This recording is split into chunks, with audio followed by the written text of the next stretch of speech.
بالله من الشيطان الرجيم. بسم الله الرحمن الرحيم. ألم نشرح لك صدرك ووضعنا عنك وزرك الذي أنقض ظهرك ورفعنا لك ذكرك فإن مع العسر يسرا فإذا فرغت فانصب وإلى ربك فارغب. صدق الله العظيم. السلام عليكم.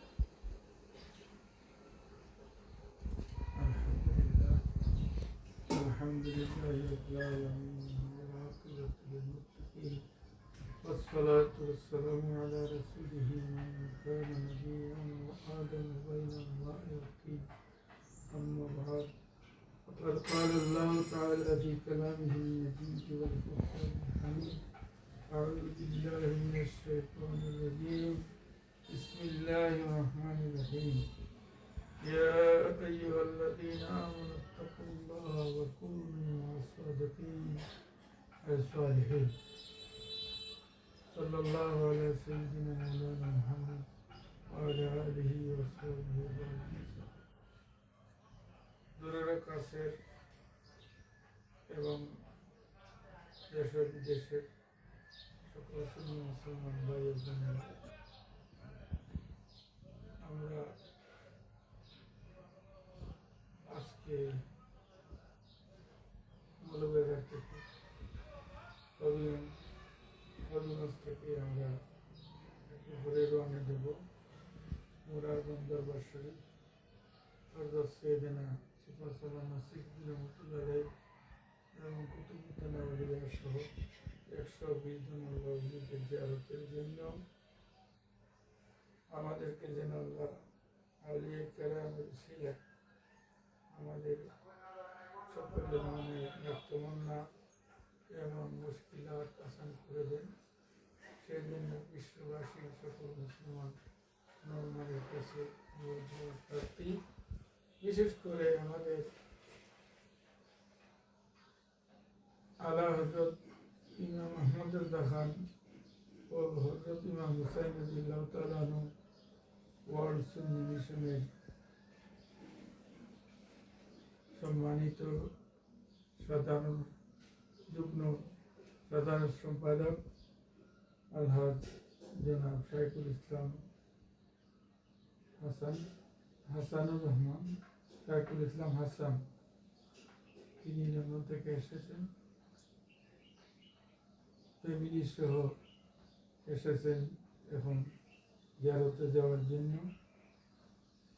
ওনার জন্য সকলে দোয়া করবেন।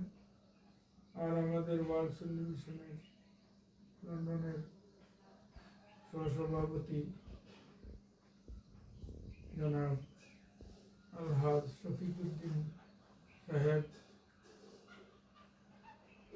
ব্রাইটন গাউসিয়া জাঙ্গিয়া খানকার প্রতিষ্ঠাতা আলহাজ মুজিবুর রহমান এবং আলহাজ খালেদ মিয়া সহ আরো অনেকেই দোয়া চাইছেন।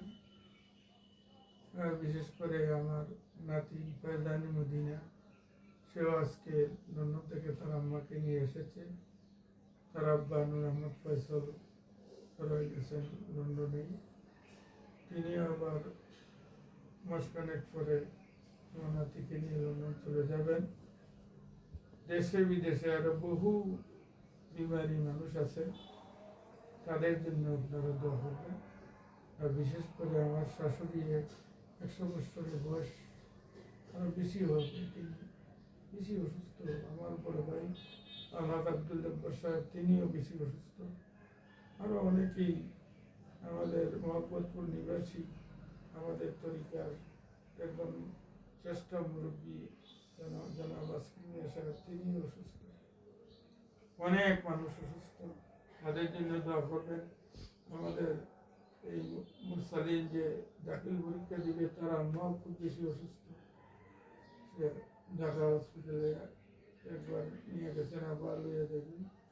এই জন্য অনেক দরখাস্ত আছে, অসুস্থ, সেই জন্য আমরা সবার জন্য এইগুলি আল্লাহর দরবারে আইতেছি। আল্লাহ পাক যেন আমাদেরকে তৌফিক দেন এবং ওলি আল্লাহর ফয়েজ বরকতের মাধ্যমে সকলের মনোবাঞ্ছা যেন পূরণ হয় এবং সকল বিমারীরা যেন সুস্থ এবং হায়াত লাভ করেন। আর যদি আল্লাহর ইচ্ছা হয় কাউকে দুনিয়া থেকে উঠাইবার, তাহলে যেন ইমানের সাথে কবরের বাসিন্দা বানান, সেই দোয়া সকলের কাছে কামনা করে আমার বক্তব্য সংক্ষেপ করলাম। আসসালামু আলাইকুম ওয়া রাহমাতুল্লাহি ওয়া বারাকাতুহু।